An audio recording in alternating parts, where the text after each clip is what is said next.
But first, tensions between France and the US are rising as Paris summons the US ambassador to France. This after he wrote a letter to Emmanuel Macron accusing the French leader of failing to do enough to fight anti-Semitism. The French Foreign Ministry says the letter, which was published by the Wall Street Journal, violates international law and notably the obligation not to interfere with the internal affairs of another country. For more on this, I'm joined by Katavan Gorjestani, our International Affairs Editor. Katavan, what exactly is Charles Kushner accusing France of, and how is the French government responding? Well, in that long letter that Charles Kushner sent to French President Emmanuel Macron, he talks about the dramatic rise of anti-Semitism in France and the lack of sufficient action, according to his word, by the French government to tackle that rise in anti-Semitism. But he also talks about French foreign policy. He talks about the public statements haranguing Israel and the gestures toward recognition of a Palestinian state as moves that are emboldening extremism. He also indicates at the end there, anti-Zionism is anti-Semitism, plain and simple. He also claimed that in France, not a day passes without Jews being assaulted on the streets, synagogues and schools defaced, or Jewish-owned businesses vandalized. So really painting a very bleak picture of what it means to be a Jew in France today. It is pretty rare for an ambassador to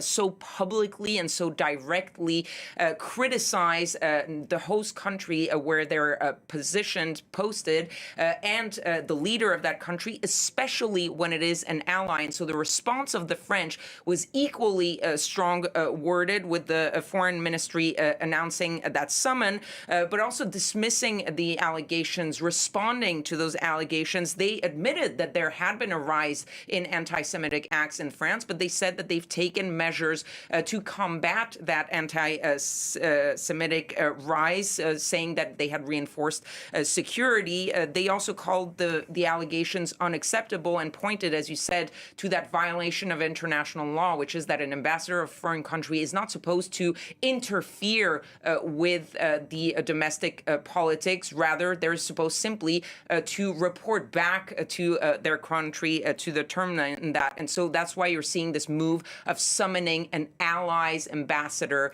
to the foreign ministry, and we'll see what that brings us. Now, this letter sounds a lot like criticism that we've heard from the Israeli government in the past, doesn't it? Absolutely.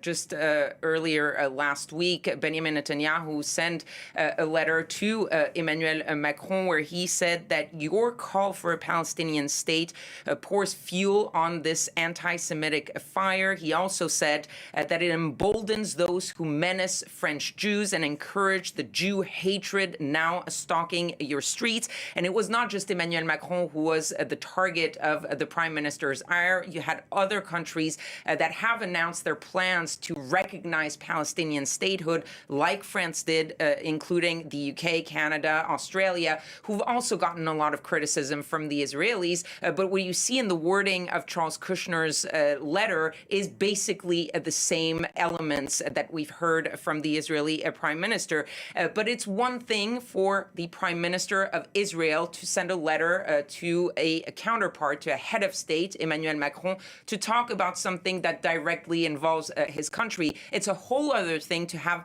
a third country's ambassador send a direct letter to a president, and it shows just how much on this topic, on the topic of Palestinian statehood, on the topic of the war in Gaza, how closely aligned the U.S. still is with not only Israel, but also the Israeli government, specifically Benjamin Netanyahu. Katavan Gorjestani, thank you. And an Israeli airstrike on a southern Gaza hospital has killed at least 14 people this Monday, according